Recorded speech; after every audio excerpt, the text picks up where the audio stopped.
Have you ever stood in your own home and felt like a stranger? Have you ever looked around at the space where you live and realize that hardly anything in it reflects who you actually are, your taste, your choices, your soul? Have you ever wanted to suggest something, to add a personal touch, make one small decision about your own environment, only to have that impulse die in your throat because you already know it will be dismissed, criticized, or simply overruled? If you've felt that invisible erasure, that slow disappearing of yourself within your own four walls, then you understand something that people who haven't experienced narcissistic abuse often cannot grasp.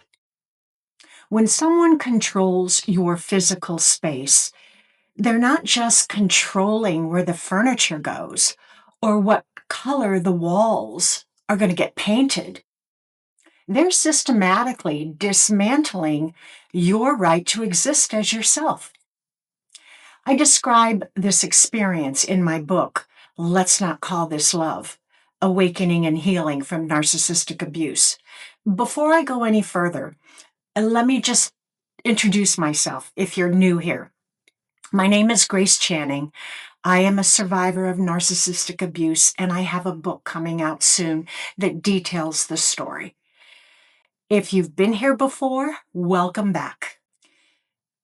So, there's a chapter about Neil transforming the backyard of our new home. I had always loved outdoor spaces. They're where I feel most peaceful, most connected to beauty, creativity, and possibility. This was our home, and I was excited to create an outdoor sanctuary together. But quickly, I learned that together meant I could watch while he made every single decision. What plants would go where, what type of patio furniture we would have, the layout of the garden beds, the placement of the water feature, all of it was decided solely by Neil. When I would suggest anything, like I think hydrangeas would look beautiful there, or what about some flowering vines up the fence, he would either ignore me completely or explain why my idea wouldn't work. My opinion meant nothing. He railroaded over every attempt I made to contribute, and gradually I learned to stop trying. I learned to exist in a beautiful outdoor space that should have brought me joy, but instead reminded me daily that I was merely a resident in someone else's vision of life. The outdoor space became a physical manifestation of our entire relationship. Lovely on the surface, but built entirely on his terms, with no room for me to exist authentically within it. So today I want to talk about something that might seem small or even trivial on the surface, but it is actually one of the most profound aspects of healing from narcissistic abuse. It's the act of reclaiming your physical space and through it, reclaiming yourself. I recently came across a story from a survivor that moved me. It wasn't about a dramatic confrontation or a major life event. No, it was about a balcony. And as I read her words, I realized that she was describing something so much deeper than home decorating.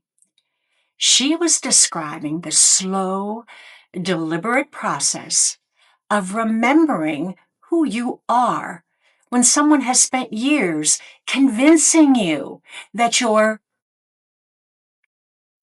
nobody. Let me share her story that beautifully illustrates the journey. A woman, I'll call her Sarah, had lived for 3 years with a partner who controlled every detail of their shared life. What groceries came into the house, what furniture they bought, even what color towels were acceptable. When Sarah mentioned wanting to string some lights on the balcony, she was met with a put down. Your taste is childish, he told her. I'm not living in some cluttered mess that looks like a college dorm room. When she finally left him, she found herself in a small one-bedroom apartment that she could barely afford on her salary.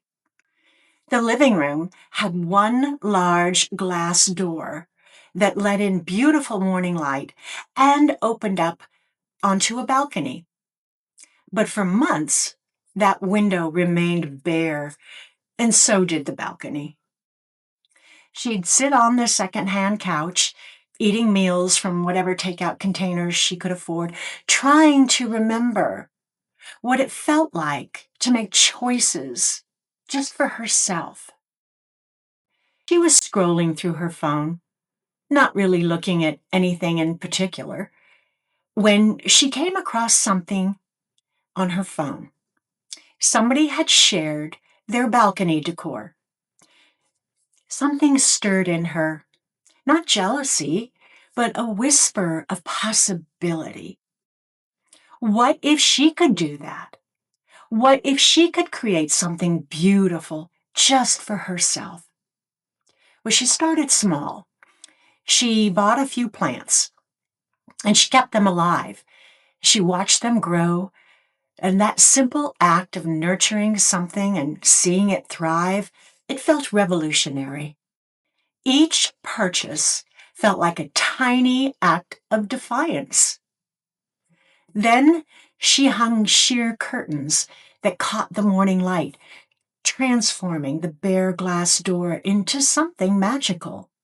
Slowly, over months, that empty balcony became hers. She strung those lights that her ex would have called tacky, but made her feel like she was living in a warm embrace. Now, when she comes home from work, she doesn't walk into a space that belongs to someone else's vision or how life should look. She walks into a space that says, you exist. Your preference matters. Your joy counts. So why does this matter? Some people might hear this story and think it's just about decorating. How is that healing from abuse? But if you've lived through narcissistic abuse, you understand exactly why this matters so profoundly. When you're with a narcissist, they don't just control your physical space.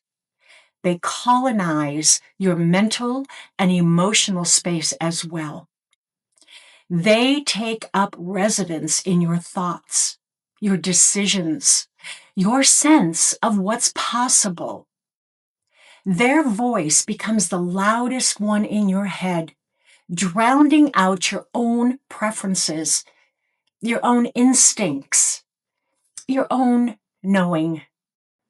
Every time you were told your taste was wrong, your ideas were stupid, your choices were bad, that was them systematically dismantling your trust in yourself.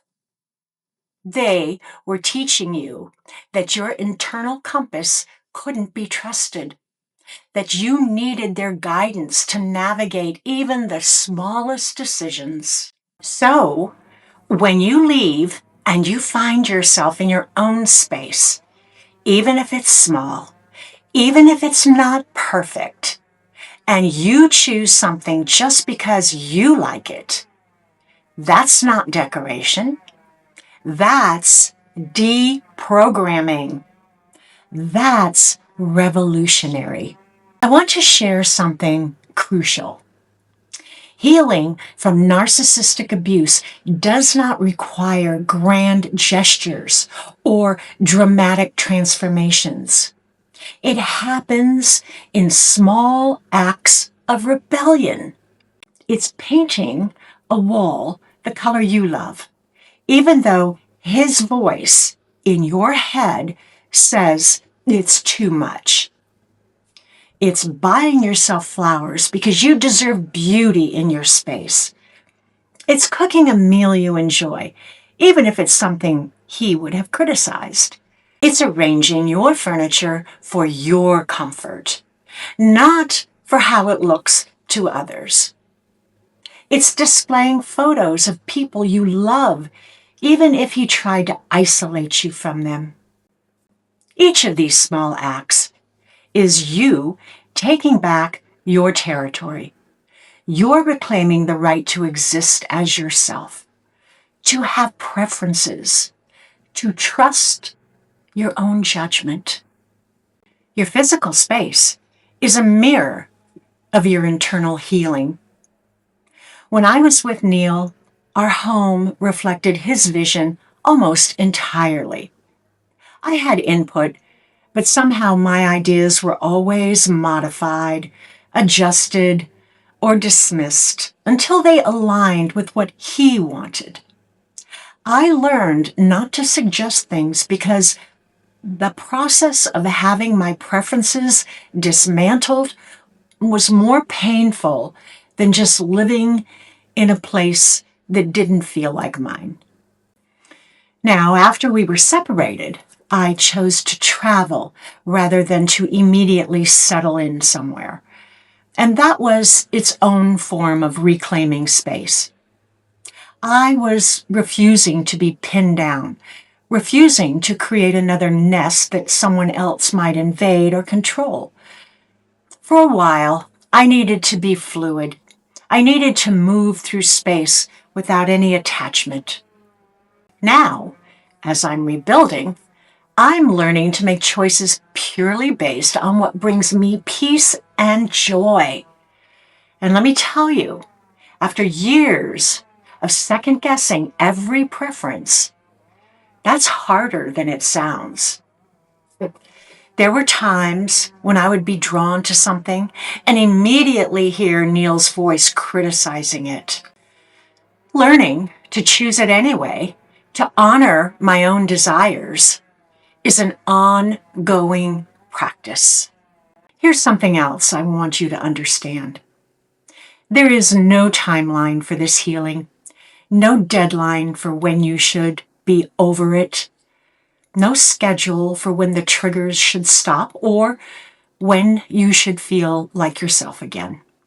You might cry for a version of yourself that never got to exist because you spent those years molded into someone else's image. You might miss someone who never really existed, the person they pretended to be during the love bombing, the potential you thought you saw in them. And that's okay. All of it, it's okay. Healing takes real time, not days, not weeks, not even months for most of us. It happens layer by layer, truth by truth. Some wounds are so silent that even you forget you're bleeding. That's what narcissist abuse does. It buries the pain deep beneath shame, confusion, and guilt. You might think you're fine, and then something small, a scent, a phrase, a situation, it'll crack open that wound again, and you'll realize you're still healing. And that doesn't mean that you're failing. It means you're human. I want you to recognize something. Every time you choose peace over chaos, you are healing. Every time you set a boundary instead of begging for basic respect, you are healing. Every time you choose self-love over survival mode, you are healing. Every time you make a choice based on what you want rather than what might prevent conflict, you are healing. These aren't just actions. They're declarations of independence. They're you saying, I exist, I matter. My preferences count. My joy is valid. If you're in the process of rebuilding after narcissistic abuse, here are some practical ways to reclaim your space and, through it, reclaim yourself. Start with one small area. Maybe it's your nightstand. Arrange it exactly how you want it. Put things there that bring you comfort and joy. Bring in something living, a plant, fresh flowers, anything that requires you to nurture it and watch it grow. This mirrors your own growth and reminds you that you can create life and beauty. Display something that represents you. Photos of people you love, or artwork that speaks to you, objects that hold meaning for you. Create a comfort zone, a reading nook, a meditation corner, a spot by the window, somewhere that's designed entirely around your comfort and peace. Remove or transform items that carry bad memories. You don't have to live surrounded by reminders of the abuse. It's okay to get rid of things or repurpose them into something new. Make choices without asking for validation. Buy the throw pillow you love. Hang the curtains that make you happy. Paint the walls your favorite color. It's your space, your rules. Notice when you're making choices out of fear. If you find yourself avoiding something because of their voice in your head, that is information. Maybe that's exactly what you need to choose. If you're watching this and you're still in the relationship, still living in a space that doesn't feel like yours, still walking on eggshells about every choice, I want you to know something. This feeling of reclaiming yourself, of making choices freely, of surrounding yourself with things that bring you joy rather than anxiety, this is possible for you. It might not be today. It might not be next month, but it's waiting for you on the other side of this abuse. Start imagining it now. Start noticing what you like, separate from what they've told you to like.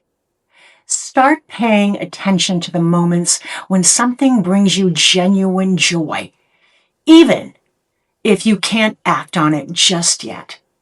You're not lost. You're just temporarily obscured by their presence. The you that exists underneath their programming, it's still there, waiting to emerge. How about you? What have you done to reclaim your space or yourself after abuse? It doesn't have to be a big thing or an impressive thing. Did you buy yourself flowers? Did you rearrange your furniture? Did you finally display that collection that you love? Or if you're still in the process, what's one small thing you could do this week to honor your own preferences, to take back a little piece of your autonomy? Remember, healing happens in layers, and sometimes the most profound healing looks like painting a wall or hanging a string of lights or choosing a throw pillow in a color that makes you smile. You deserve to live in a space that feels like home, not just physically, but emotionally and spiritually. You deserve to be surrounded by things that bring you joy, not anxiety. You deserve to trust your own taste, your own judgment, your own instincts. Your healing does not have a deadline. Take your time.